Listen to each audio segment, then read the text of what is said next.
Hey, if we're locked down, can't. Oh, you got it. Cool.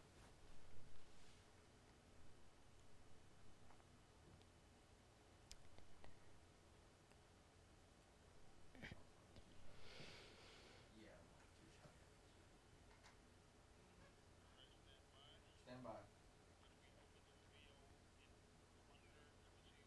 3,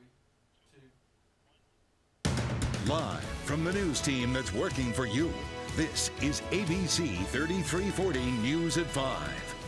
New details about a capital murder and kidnapping suspect in East Alabama. The Cherokee County Sheriff confirms Jeffrey Wilcox is in custody and his wife is safe.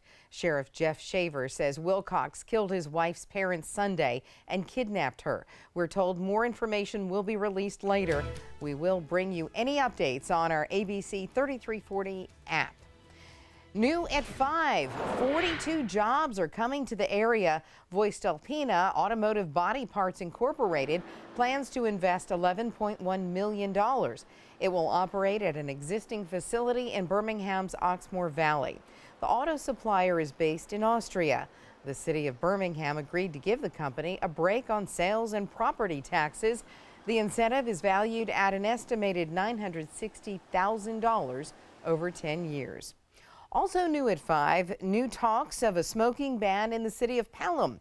It's something city leaders have considered several times before, but they've never passed an ordinance.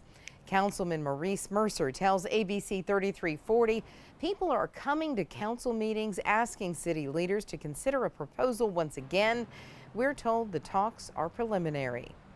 What we'd like to do is to look at the issue at hand and make it comfortable for families to be able to enjoy the city facilities, restaurants, and other attractions in the area without having to worry about the nuisance of secondhand smoke. Mercer says City Council is studying bans in surrounding cities. He also says city leaders are planning a town hall meeting to hear from more people before drafting an ordinance. The University of Alabama at Birmingham expanded its joint admissions program partnership with Jefferson State Community College. 2 new full tuition scholarships and a reverse transfer agreement are part of the expansion. The transfer agreement allows credits earned by students at UAB to count toward an associate degree at Jefferson State. Jeff State was one of 4 community colleges to partner with UAB in 2013. New developments in a high-profile killing in Birmingham. There will be no reduction in charges for Cedric Norris. He's the man accused of killing Coral Wilson and injuring 4 of her children. The lawyers for Norris argued against the capital murder charge. They say the number of shell casings found at the scene show Wilson's death was not planned. That's the reason this case is capital murder instead of murder. Norris told investigators the night of Wilson's death, she let him into the house, and that's when they started arguing. Norris says he tried to kill himself but ran out of bullets. There's issues that I think the psychologist is going to see, and I think they're going to do some testing to make determination what his IQ may be.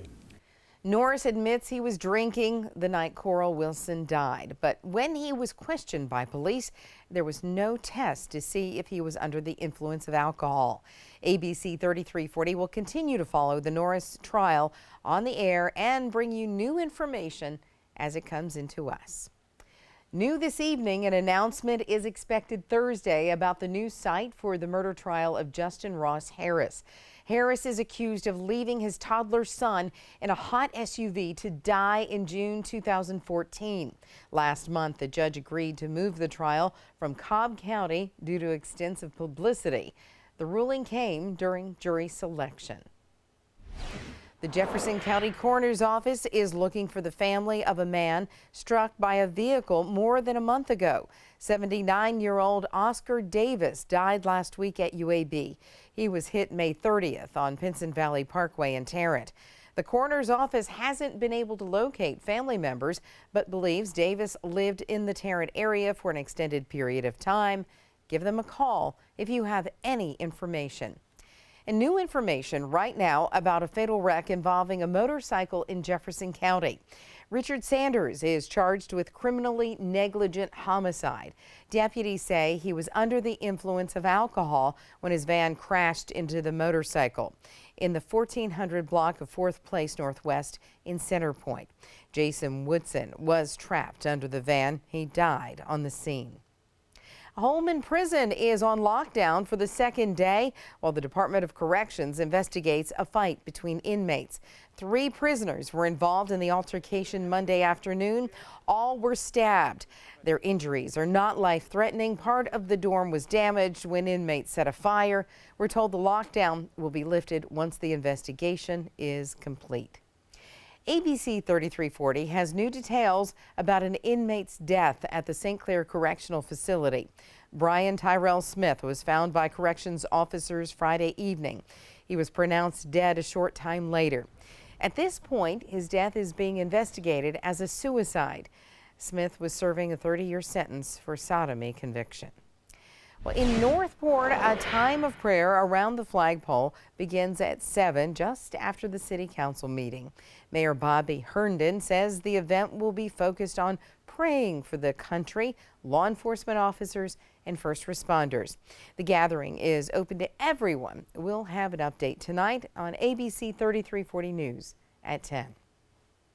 Another similar meeting is planned for 6 o'clock in Ensley. The Black, White, and Blue event is allowing the community and the Birmingham City Council to come together to make sure we won't be next. The discussion will focus on finding ways to cut down crime, improve relationships between the community and the police, and look at long-term goals for public safety. Workers from the Secretary of State's office are traveling the state right now to get people registered to vote.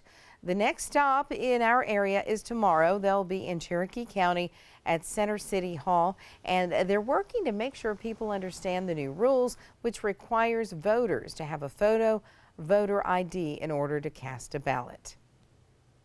A voter ID is just an ID for someone who doesn't have a driver's license. It's just a way for them to get a free ID in order to vote. The hours are 10 until 2. You can find a full list of stops on our ABC 3340 website. A competitive blood drive between Birmingham's fire stations kicked off today. Birmingham firefighters are asking the public to join them in a 3-day blood donation challenge hosted by Life South. The competition runs through Thursday.